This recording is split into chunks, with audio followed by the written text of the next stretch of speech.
Hi, so now I'm going to show you how to do preparing for your basting. So as you can see here, I've made my backing at least 2 inches wider than the top. So if my top is 12 by 12, my backing is going to be 14 by 14. I do the same thing for my batting as well. Now I have used 2 layers of batting because I really like that fluffy contrast of the stitching to the batting. And so my first layer here is wool, so it has a really nice loft to it. And my second is an 80-20.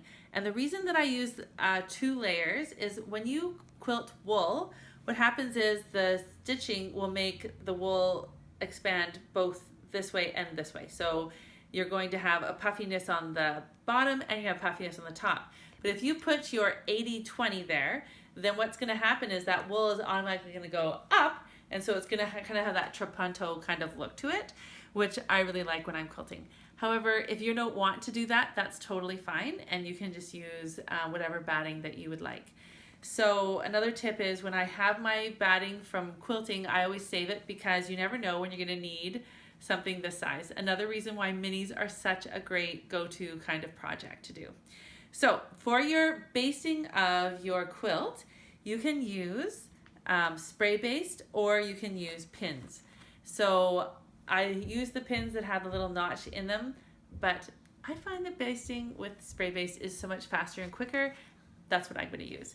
Normally you go outside to spray, but since this is a smaller project, I'm not going to worry about it too much. I'm going to show you how I do it, but before I do that, something that I really love to use is I like to use a really nice spray starch. And what that does is it just adds my backing and my top a little bit stiffer, so when I am using my spray basting, then I have a little bit more control when I'm putting all the together and when I'm doing the quilting.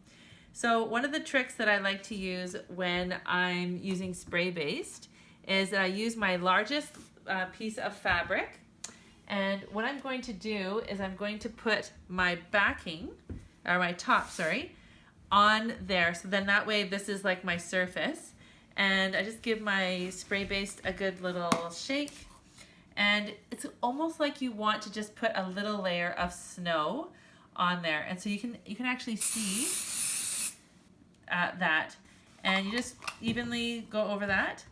Now that you can just put it here, it's got a little tackiness to it, which is fine.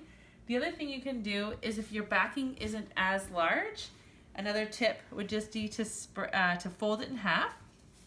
Keep in mind that you have overages, so it might not be a good idea to do it on your ironing board. This ironing board is a little bit older. I'm not as worried about it, but if you are concerned, you can just take some older, some of these scraps that really I cannot use. Maybe if you want just to protect it, you can just put that on the side, give it a good little spray, and then flip it around, spray it again, and there you have it. And so now you have this side is tacky, and I'm going to continue to do that with my this backing, and then I'll do that with this other backing, and I will keep an eye on the overages. It does kind of smell, so you might want to have some good ventilation in there. And so once again, I'm just going to use my batting that I won't really be able to use as kind of a buffer, and on the sides, and if I just want to fold that up. And again, if I'm concerned about getting it on my floor or my ironing board, I'll just use this as an example. And you don't really have to be too close to the edges since you're not going to be using that anyways. All right, so now that you have that taken care of, one of the things that I like to use when I'm spray basting is my iron. So I'm going to place this down on, and you just want to square it up just to make sure. And the nice thing about the spray baste is you can just lift it up and start again if it's not in the position that you really want it to be in. And you're just going to spread it out Another thing, like this can tend to happen, it'll fold on the back. So just simply put it the other way around and just straighten it out.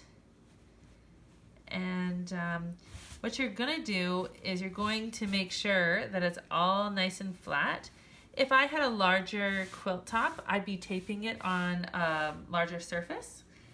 But when you have something like this that's smaller, it's a lot more manageable. And then you're just gonna take your hot iron and you're just gonna press this out. So you're gonna be able to press out the wrinkles, and if you need to lift it up and bring it around, see how I have another little crease here? I can just lift it, spread it out, give it a nice press, make sure that I have gotten rid of all the wrinkles. And again, you just want to give it a nice press, have it nice and flat. And the other part that's really advantageous about this is that you're now going to have your the spray base really adhere nicely to your backing. And the same thing happens here. You eyeball it, you make sure that it's gonna be on your backing and on your batting, and you give it a nice press, and that really seals it. Now, because I'm using a double batting, I am going to be careful that this doesn't shift, because essentially I'm only adhering this the spray to one side of the batting, and so I can use a pin just to keep the two layers together. But I find that when you've worked with, you've heated it, you've pressed it, and then you're going to take it directly to the sewing machine, it won't really have that much shift, and you're just keeping an eye on that as well. But if you do want to do a few pins just to make sure, there's no harm in that. And I'm going to do the same process here. This won't take as long. It's a smaller top, and I'm just going to get my batting here. Another tip is, if you have some threads, which, you know, as quilters, we always have threads everywhere, just making sure that you take off as many threads as you can, especially when we have a white backing. And if you decide to do a white as well, there's nothing worse than having a little thread that goes underneath there. And we're just going to give this a nice press. We're going to also, before we start quilting, we're going to trim these little threads, because we know that lots of little threads appear everywhere. It seems like they grow out of projects. So now we have our two minis. They're basted, pressed, and ready to go to the sewing machine.